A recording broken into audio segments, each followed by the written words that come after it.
बोल जयकारा बोल मेरे श्री गुरु महाराज की जय।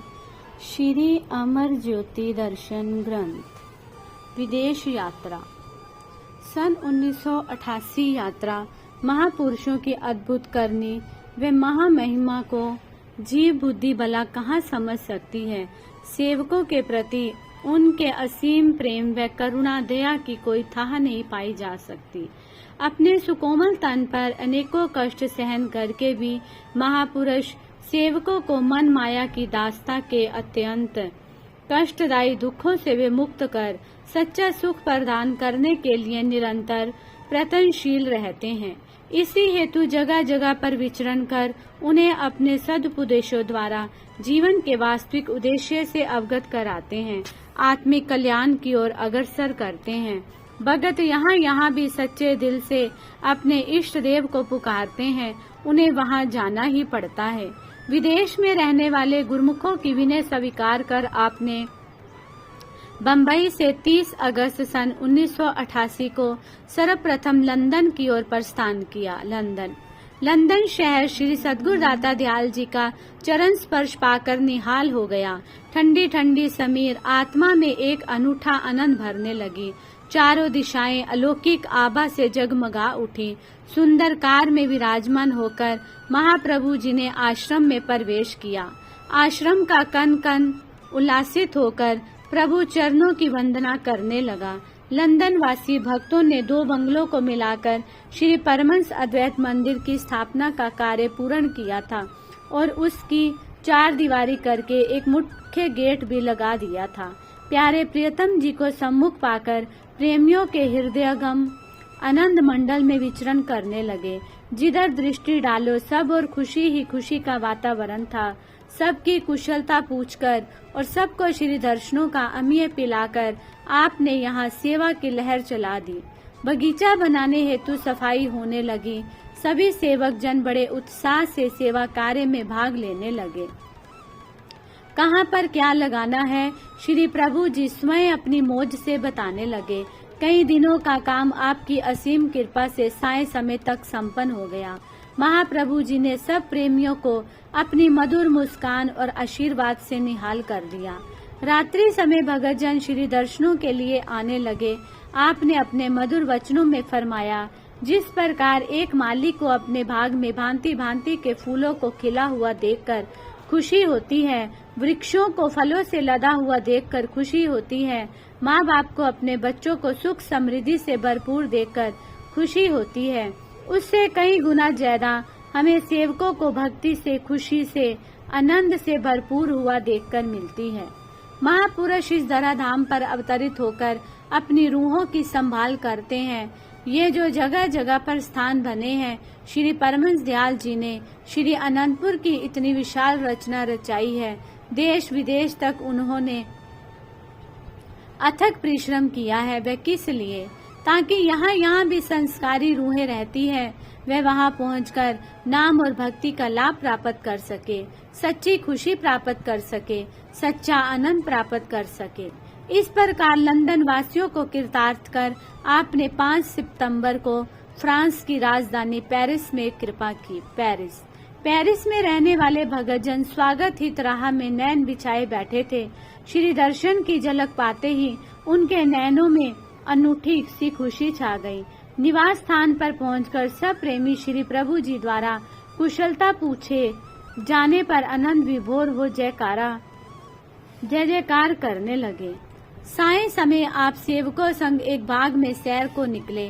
बाग के बीच एक नहर चल रही थी, जिस पर थोड़ी थोड़ी दूरी पर अति आकर्षक फवारे लगे हुए थे, लेकिन वह गतिहीन थे, खामोश थे। जो ही आप उन फवारों के समीप आए, उनमें अकस्मात ही गति आ गई और वह पूरे वेग से ऊपर उठकर दर्शकों का मन मोहने लगे।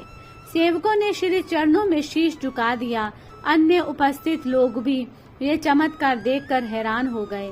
आगे चलकर कुछ फूलों की बहुत सुंदर क्यारियां लगी हुई थी, जिन्हें देखकर आपने फरमाया कि हम भी श्री अनंतपुर जाकर एक ऐसा ही सुंदर व मनोरम पार्क बनाएंगे। वहां के निवास स्थान पर आकर आपने समस्त संगत को प्रेम भक्ति और नाम का सरमाया बख्शकर माला माल कर दिया। मैड्रिड 7 सितंबर को श्री सद्गुरुदेव जी का विमान स्पेन के शहर मैड्रिड की धरती पर उतरा। यहाँ के प्रेमियों का प्रेम ही निराला था। सब मस्ती में झूमकर जयकारों की ध्वनि से अपने महाप्रभु जी का स्वागत करने लगे। मैड्रिड में आश्रम के श्री मंदिर के शुभ उद्घाटन की तैयारियां जोर शोर से होने लगी। आपने नीच कर कमलों से श्री परमहंसों की दिव्य प्रतिमाओं को भव्य सिंहासन पर विराजमान कर पुष्प मालाएं एवं पीताम्बर पहनाए, केसर तिलक लगाया। सबने मिलकर विधिवत श्री आरती पूजा की। तत्पश्चात श्री वचन हुए दोहा, एक तरफ भगवान है दूजे माया जान, संसारी माया चाहे भक्त चाहे भगवान। फरमाते हैं कि एक ओर तो साक्षात भगवान खड़े हैं और दूसरी ओर माया के समान है।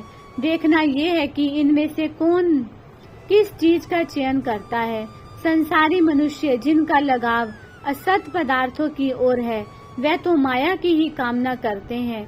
इसके विपरीत भक्तों के पास दुनियावी संपदा भले ही ना के बराबर हो, लेकिन उनके हृदय में केवल मालिक को प्राप्त करने की ही लगन होती है।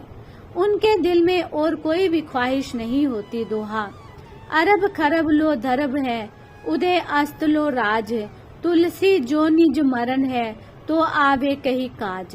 कहते हैं थोड़ा भी नहीं, यदि अरबों खरबों की संपत्ति पास हो, उदय अस्त तक सारी दुनिया का राज हो, जब यहाँ से चले ही जाना है, सब कुछ यही छोड़ जाना है, तो फिर ये किस काम आएगा। कहा तो मानुष तन को पाकर ईश्वर से मिलकर एक रूप हो जाता। जैसे जैसे इंसान की सुरती धन पदार्थ एवं मोह ममता में फंसेगी, उसे उसी अनुरूप अगली योनि मिलेगी। महापुरुष समझाते हैं कि जरा होशियार हो जाओ, खबरदार हो जाओ, अपने समय को ना गवाओ। आपके श्वासों की बड़ी कीमत है। एक एक श्वास 14 भुवन और त्रैलोकी के बराबर है। मगर कब है? जब मालिक की याद में इंसान अपनी सुरती को लय कर देता है। जब सुरती मालिक के ध्यान में लय हो गई, तो ये मालिक का रूप बन गया।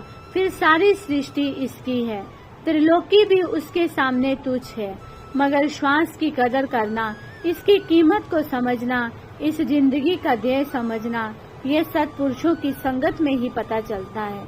इसलिए जीव को संतों की संगति में आकर ये लाभ उठाकर अपने जीवन को खुशहाल बना लेना चाहिए। पावन श्री वचनों की भगीरथी में स्नान का पुण्य लाभ उठाकर सब प्रेमी जन निहाल हो गए। आज उन्हें जीवन का वास्तविक बोध करवा दिया था श्री सद्गुरुदेव महाराज जी ने।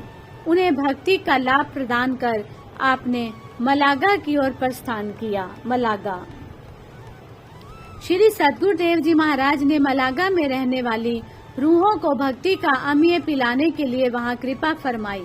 प्रभु को सम्मुख पाकर प्रेमियों ने गुलदस्ते भेंट किए, हार पहनाए, छोटी छोटी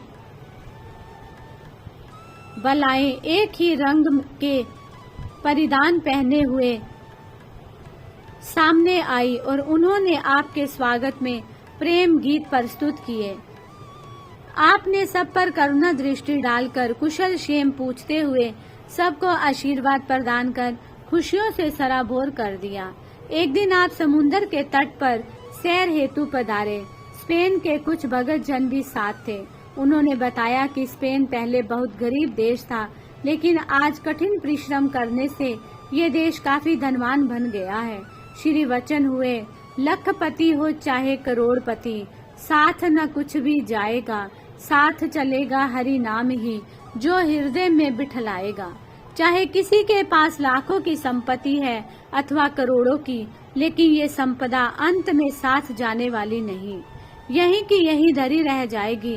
परलोक में साथ जाने वाला तो केवल प्रभु का सच्चा नाम है, इसलिए उसे अपने हृदय में धारण करो। गुरबानी में भी वर्णन आया है, साथ न चाले बिन भजन, विख्या सगली छार, हर हर नाम कमावना, नानक एहदन सार। ईश्वर के नाम के बिना सब मिथ्या व झूठ है। नाम ही सार वस्तु है, यही सार धन है, इसलिए हर श्वास में नाम का जाप करो। शेयर आगाह अपनी मौत से कोई बशर नहीं, समान 100 बरस का कल की खबर नहीं।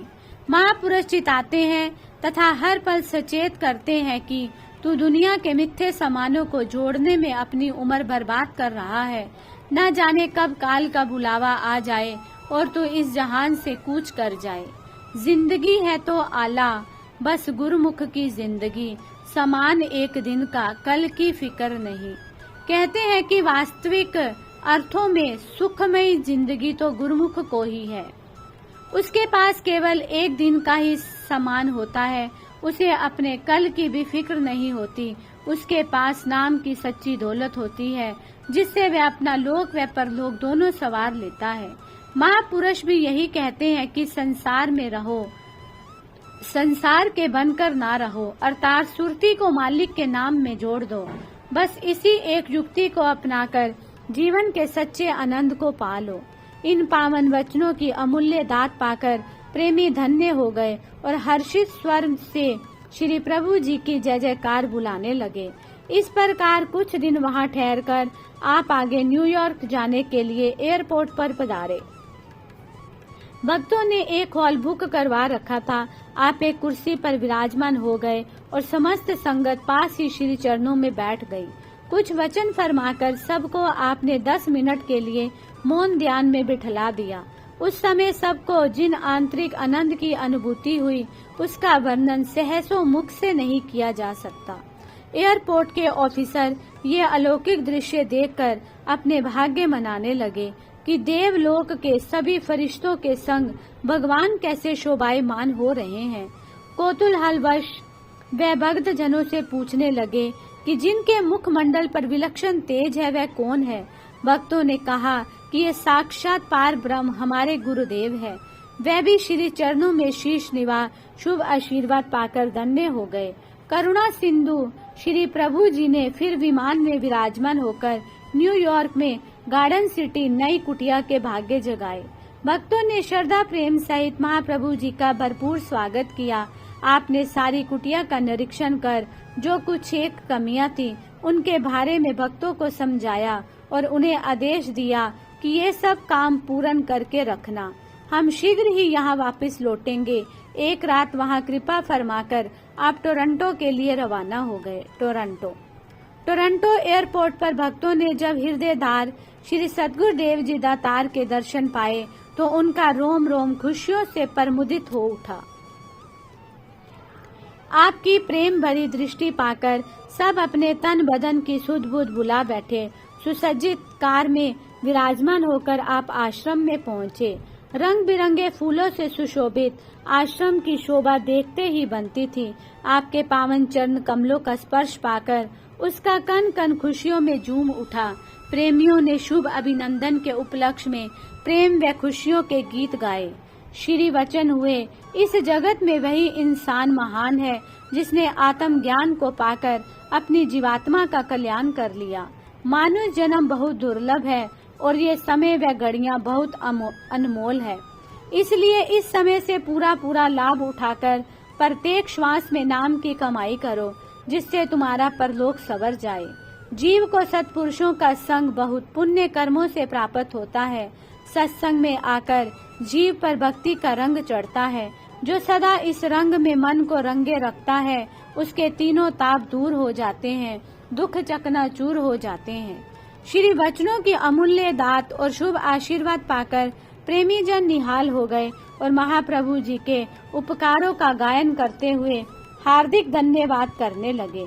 वहाँ भक्तों ने एक अति सुंदर सिंहासन बनाया था जिसका शुभ उद्घाटन होना था। प्रेमियों ने उसे खूब सजाया। अगली सुबह शुभ संक्रांति की मंगल वेला में श्री प्रभु जी ने नीच कर कमलों से श्री परमहंसों की दिव्य प्रतिमाओं को विराजमान किया। हार पीताम्बर पहनाकर केसर तिलक लगाया। श्री आरती पूजा का कार्यक्रम संपन्न हुआ। भक्तों ने गुरु महिमा के गीत गाए। आपने सेवकों को वह अनोखी दात बख्शी कि जिसे पाकर उनकी खुशियों का कोई ठिकाना ना रहा। आपने श्री वचन फरमाए, गुरबानी में वर्णन आया है, राम सिमर यही तेरे काज है। माया को संग त्याग, प्रभु जी की शरण लाग। जगत सुख मान मिथ्या, झूठो सब साज है। सुपने जियो धन पछान, काहे परी करत मान। बारू की भांति जैसे वसुधा को राज है, नानक जन कहत बात, बिनस जेहे तेरो गात। छिन छिन करे गयो काल तैसे, जात आज है। हे मनुष्य, तू संसार में आया है, तेरा अपना असली काम क्या है? वह है केवल नाम सुमिरन में सुरती की तार को जोड़ और संसार की ओर से मुख मोड़। भगवान के श्री चरणों में तेरा असली ठिकाना है, उन्हें ही अपना सर्वस्व मान। संसार के जितने भी रस भोग है, उनमें केवल दिखावा मात्र ही सुख भासता है। काल माया की रचना का साजो सामान सब झूठा है। ये सब ऐसे हैं जैसे स्वप्न में कोई धनाढ्य बन जाए। स्वप्न की वस्तु प्रमाण करना स्वयं को धोखा देना है। जैसे रेत की दीवार का कोई अस्तित्व नहीं है, उसको अज्ञानी जीव धरती का राज्य पाना समझ लेता है। सत्पुरुष कथन करते हैं कि ये सब नष्ट होने वाला सामान है। इसी अज्ञानता में क्षण क्षण करके आयु व्यतीत हो रही है और इंसान अपने कर्तव्य कर्म को आज कल पर छोड़कर खाली हाथ तालियां मल पछताता रह जाता है। महापुरुष मनुष्य जन्म के कर्तव्य एवं लक्ष्य पथ को सुझाने के लिए ही जीव को चिताते हैं। हर स्थान पर प्रभु भक्ति के नियम साधन सरलता पूर्वक पूर्ण करने के लिए श्री मंदिरों का उद्घाटन करते हैं। आज सबको ऐसा स्वर्णिम अवसर और संयोग प्राप्त हो गया है, जिससे सेवा भजन सुमिरन और सत्संग का लाभ उठाते हुए जीवन को सुखमय तथा आनंद में बनाएं। मुख उज्जवल कर दरगाह में जाएं। आज से इस आश्रम का नाम ज्योति धाम होगा। अमृतवाणी पावन वचनों को श्रवण कर और शुभ मुहूर्त का दिव्य नजारा निरख कर संगत की खुशी का कोई ठिकाना न रहा। वह सब गुरु महिमा के भजन गाकर अपने हृदय के उद्गार प्रकट करने लगे। महाप्रभु जी के अनंत अनंत उपकारों का आभार व्यक्त करने लगे। बोलो जयकारा बोल मेरे श्री गुरु महाराज की जय।